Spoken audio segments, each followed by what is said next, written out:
What up? This is Patrick Hayes. Welcome to my YouTube channel. And in this video, I am going to share with you 3 different signs that you can look for in order to spot a false leader. And this is something that I feel is super pertinent right now because I have the feeling that these times, as we move forward into history, that these times are going to be thought of as a time for notorious false leadership.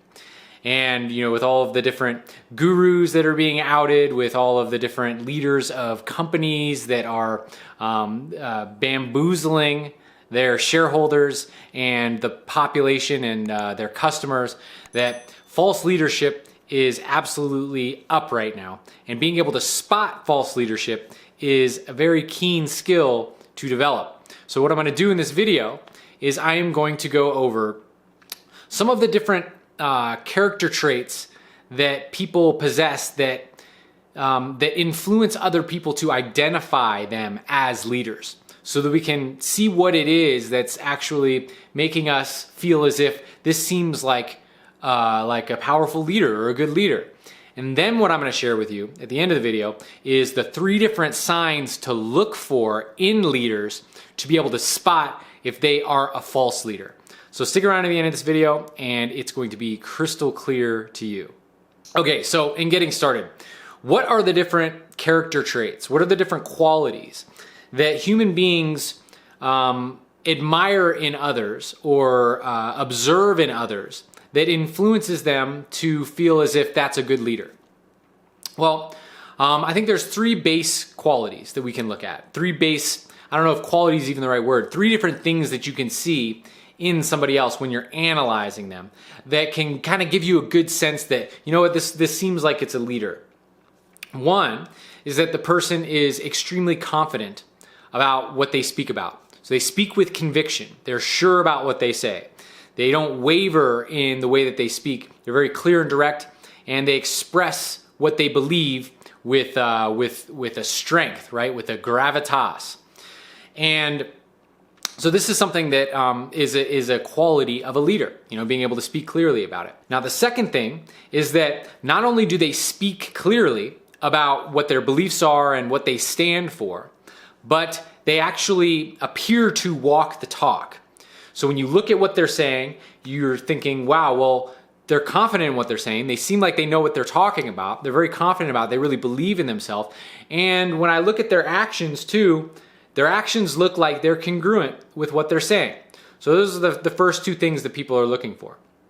And then the third thing that people look for is whether other people follow them or treat them like a leader also, right? I'm sure many of you maybe have had the experience actually where you may see someone that seems like they really got like what they're saying down, right? And they actually seem like they're congruent with what they're saying.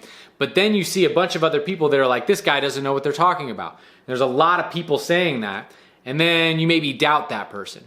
But conversely, when you see somebody that's extremely confident in what they're saying, they walk the talk, or at least it appears like they walk the talk, and then they have a lot of other people that look to them for advice, that look to follow the different things that they're suggesting, and it seems as if a lot of people are treating them like a leader, then that seems to be like the third thing that really can be the deciding factor for whether somebody decides to trust a leader or not. It seems like, well, yep, all 3 of those things, that all checks out.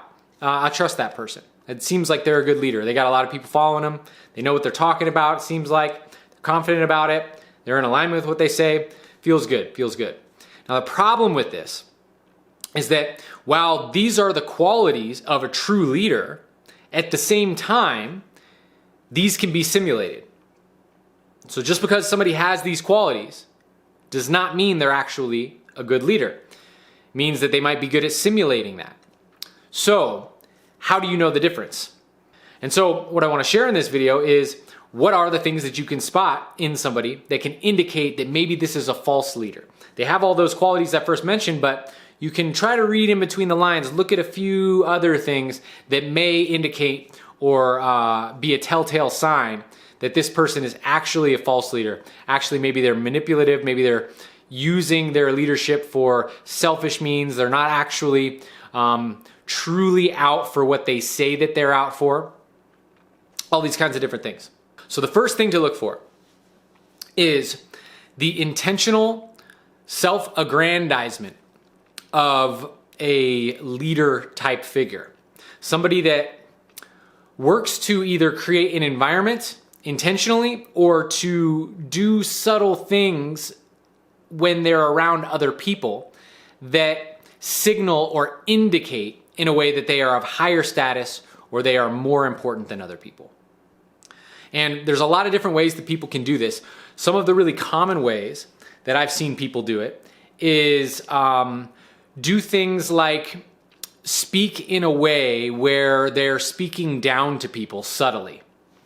Where I've seen different guru type characters do things where one of their partners is doing some sort of presentation, and they will complement the presentation but do it in a way where they're obviously creating some sort of social status leverage in the language that they use. So for example, maybe this person's sidekick or partner did some sort of presentation, and then the person comments on their presentation and says, yeah, you know, it was actually pretty good.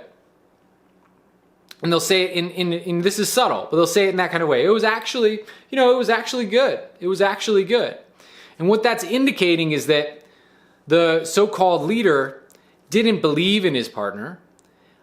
He thought that, yeah, they're basically communicating like, well, you know, for this kind of low grade, you know, person, I was actually pretty surprised at how good they did do.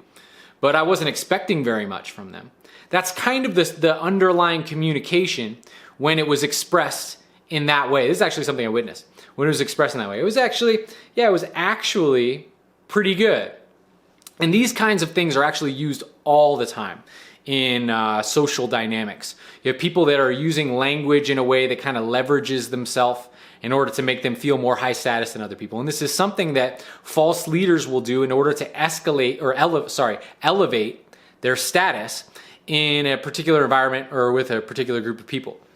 And so they will do things where they will, like what I just mentioned, like backhanded compliments. They'll have different power plays. An example of a power play is where if somebody is expressing themselves, if maybe the person will intentionally like look away, like they're not interested in what they're saying, and start like fiddling with some other thing and kind of like halfway pay attention to them.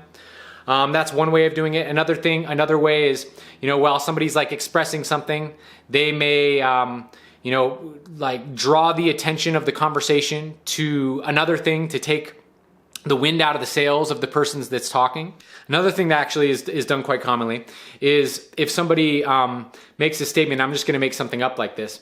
They say, when I was in college, I learned this, that, and that, and this and that and that. And all the things that they're talking about might be quite relevant to the conversation. But then the person can have this kind of like, kind of indirect insult where they may say something like, yeah, you know, I don't even know, the colleges are teaching like weird stuff nowadays. Like it doesn't even seem like colleges aren't what they used to be. They used to actually teach people how to think for themselves.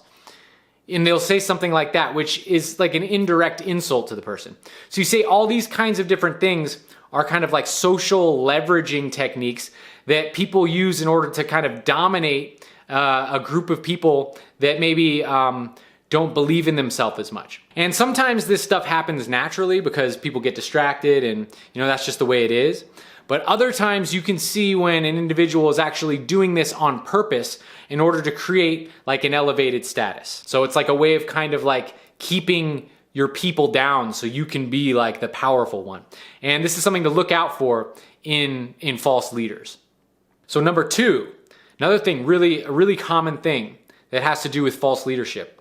And this is somebody that is very good at using charisma in order to bypass important valid points or important information. You can see this happen actually relatively commonly where somebody that's kind of more in a leadership role or whatnot might be in a tough situation where they're faced with some sort of mistake that they've made or something.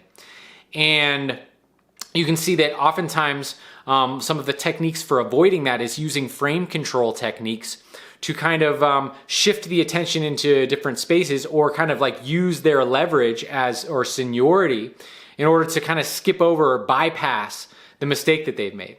And you can see them doing things like, maybe the mistake is pointed out, like, you didn't give these people the right time, and so they missed the appointment or something like that. And what they would sometimes do is say something like, oh, well, and make a joke about the situation, or bring it into a different context where it doesn't really matter, or say, oh yeah, I did that on purpose because, and like I was just messing with those people, or whatever it is. But something where they're using charisma in order to sidestep or avoid taking responsibility for a mistake or some sort of flaw in what they have shared. Where a true leader will honor when they've made a mistake. They won't try to skip over it, but they'll actually, apologize for the mistake that they made, own it fully, and then reinforce to the people that they're actually going to take action to avoid anything like that happening again.